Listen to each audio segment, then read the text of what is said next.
Hello, my name is Ryan. I'm here from the Set Shop, and today I'm going to show you guys how to set up your AutoPole system for your set paper. It'd be 9 feet by 36 feet, and we have 51 colors to choose from. So I'm going to run through the different components you're going to need to set up your basic AutoPole system. Let's start with the AutoPole. What we have here is your AutoPole. It's going to be, this is its retracted form. What essentially it is 2 poles interlocking into each other, one smaller than the other, can extend to whatever height you need.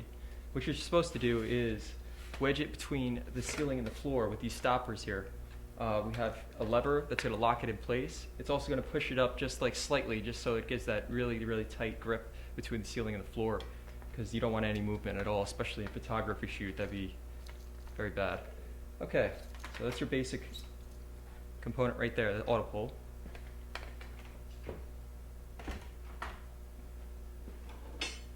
Next up, on the AutoPole, we're going to want to set up a super clamp, just like that. What a super clamp does is it locks onto the AutoPole. What I have on this here is a J hook, like this. And what the J hook is going to do is hold our crossbar, like that. This is a special crossbar. It's a telescopic crossbar, and it can extend out to 12 feet. So for larger street backgrounds, this is perfect. Or your smaller backgrounds, it's about 4 feet when it's completely closed up. So that's going to sit between the 2 AutoPoles, and it's going to go inside of our product that we're going to suspend from them.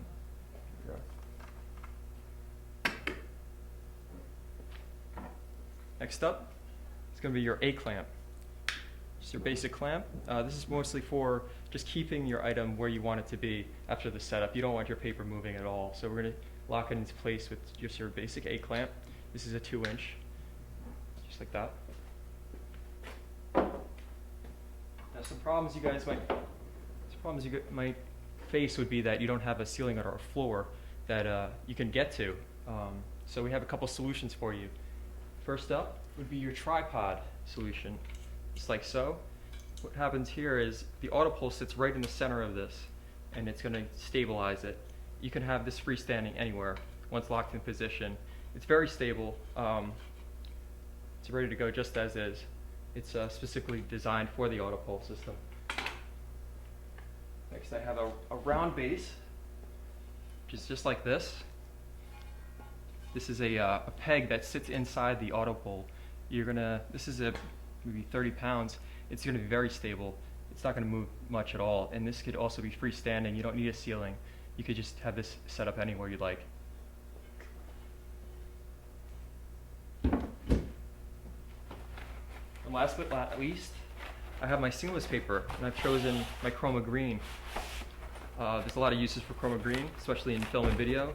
So I will set that up.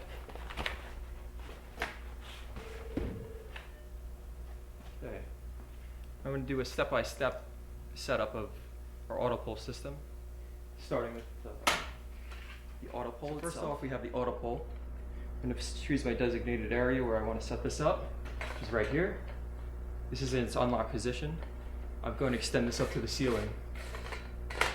Now I'm going to lock it into place, like so, and that's pretty sturdy. That's ready to go. Right there, that's how you set up the AutoPole. This is your basic framework. You're going to want to make sure this is really in there. This is your first and major step.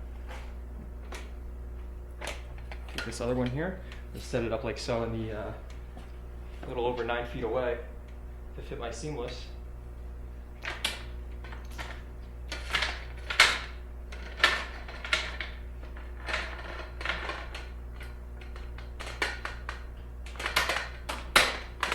Locked into place, just like that.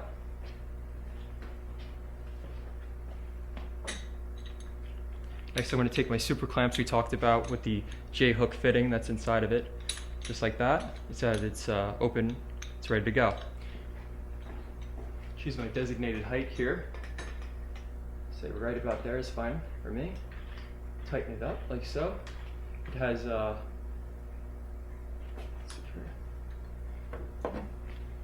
small little knobs that you turn to tighten after you find your position that you need to go in.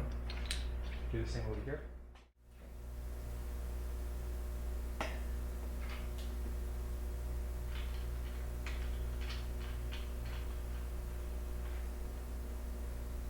Now I've chosen my color. This is a number 28 bright green. This is a chroma key green. This is used for video and photography with computers. You know how that works. Alright, so these are 9-foot seamless. This is going to be by 36 feet. Here we are. What I'm going to do is take my crossbar and insert it inside this, and what is inside this roll here is a cardboard tubing so that it protect the crossbar from damaging the actual paper. So what I'm going to do is insert that right into the side here.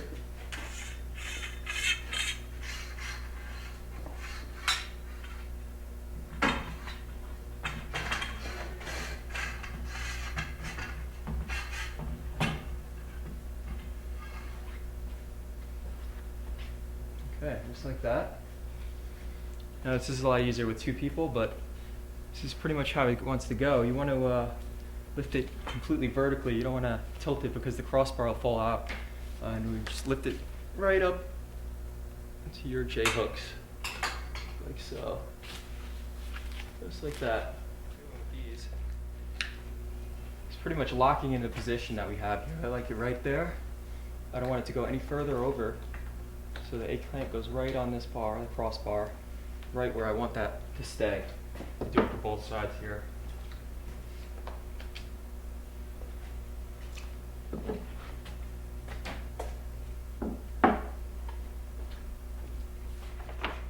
If it was a window blinds or something like that, just put it here, it does it right to the floor here.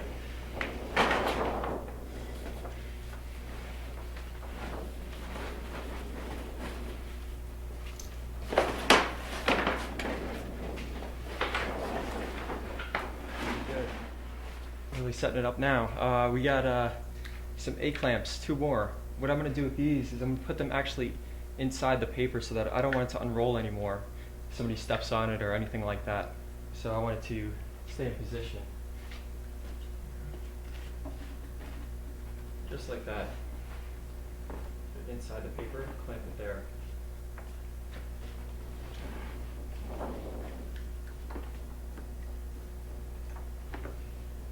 That's pretty secure. Basically, what we have here is your basic background setup: AutoPoles, super clamps, J hooks, crossbars, and the seamless paper, also with the A clamps to keep it in place. And you should be ready to go.